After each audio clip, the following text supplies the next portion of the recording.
तो दोस्तों, आप जिस महिला को देख रहे हो, यह मल्लिका साइनाइड नाम की भारत की वह पहली महिला है जिसको सीरियल किलर के तौर पर फांसी की सजा सुनाई जाती है, जिसने अजीब तरीके से बड़ी बेरहमी से साइनाइड के जरिए न जाने कितने लोगों का कत्लेआम किया था। आज मैं आपको इसकी परेशान कर देने वाली कत्लेआम की वह कहानी सुनाऊंगा जिसके सुनने के बाद आपके रोंगटे खड़े हो जाएंगे। दोस्तों, ये कहानी हमें बहुत बड़ी सीख देकर जाती है कि कैसे हमारे दुख दर्द का भी फायदा उठाया जा सकता है।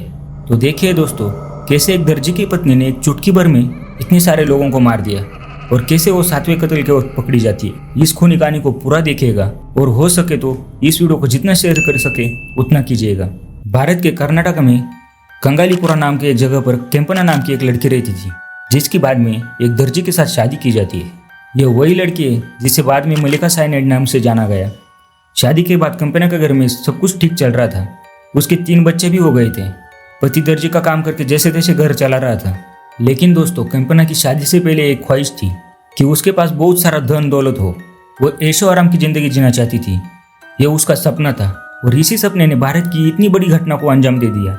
बचपन में माँ बाप की गरीबी के कारण केम्पना का यह सपना पूरा नहीं हो सका। वो शादी हुई तो दर्जी से, जिसकी तनख्वाह से सिर्फ घर खर्चा चलाया जा सकता था।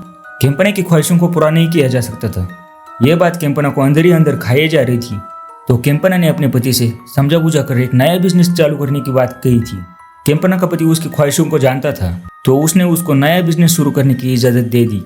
अब उसके पति ने जितनी भी बचत कर रखी थी, वो सारी बचत चिटफंड के एक नए धंधे में लगा देते हैं। लेकिन कुछ समय बाद इस धंधे में लगाए सारे पैसे डूब जाते हैं। काम पूरी तरह से बंद हो जाता है और दर्जी पति द्वारा बचत किए गए सारे पैसे बर्बाद हो जाते हैं। और इसी के चलते पति पत्नी के आपसी रिश्ते में खटास आ जाती है। अब केम्पना को लगने लगा कि वो उसके पति के साथ नहीं रह सकती। वह अपने पति के साथ रही तो उसकी सारी जिंदगी बर्बाद हो जाएगी। वह ऐसे गरीबी में नहीं रहना चाहती थी।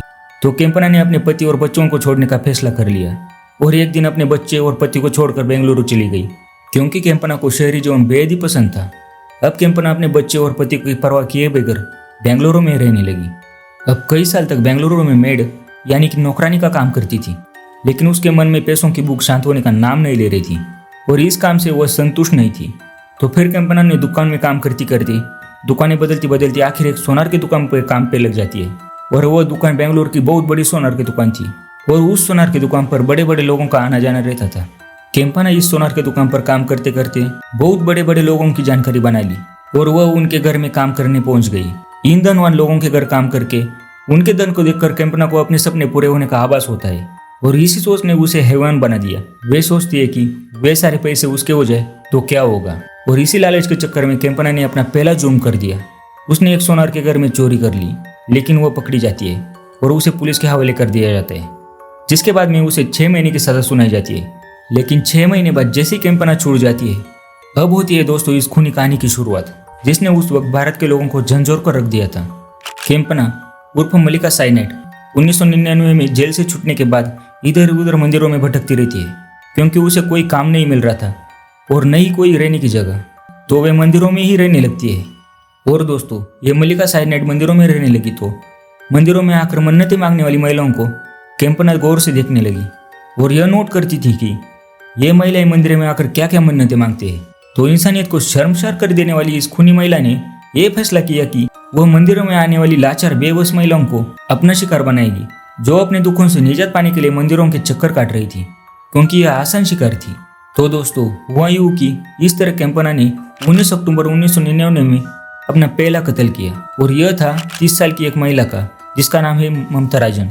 ममता राजन की शादी को काफी साल हो गए थे, लेकिन ममता राजन को कोई बच्चा नहीं हो रहा था। तो ममता राजन बच्चे की उम्मीद में मंदिर में आया करती थी। केम्पना को ममता के बारे में सब कुछ पता था, क्योंकि कई दिनों से केम्पना ममता पर नजर रखी हुई थी। तो केम्पना ने धीरे धीरे ममता राजन से बात करना शुरू कर दी और ममता राजन को तसल्ली दी कि तुम्हें बच्चा जरूर होगा, तुम्हारी मन्नत जरूर सुनी जाएगी, लेकिन तुम्हारे इस मंत्र को पूरा करने के लिए एक स्पेशल पूजा करनी पड़ेगी और इस पूजा में तुम्हें कुछ जरूरी बातें ध्यान में रखनी पड़ेगी।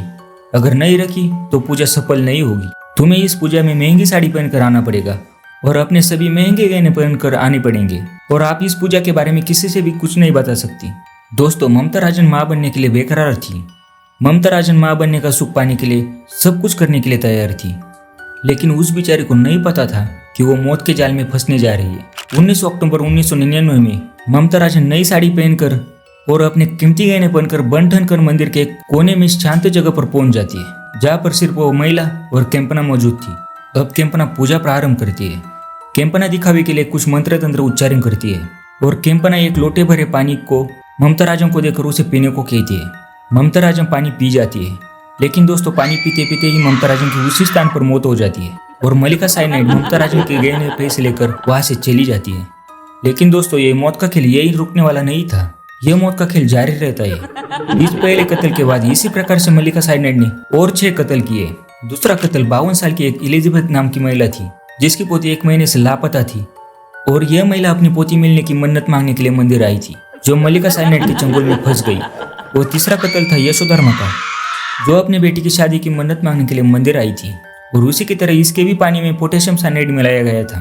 दोस्तों ये पोटेशियम साइनाइड इतना खतरनाक जहर होता है कि इसको खाने के बाद कुछ ही देर में व्यक्ति की मौत होना निश्चित है और केम्पना का नाम इसी जहर से रखा गया था, मल्लिका साइनाइड।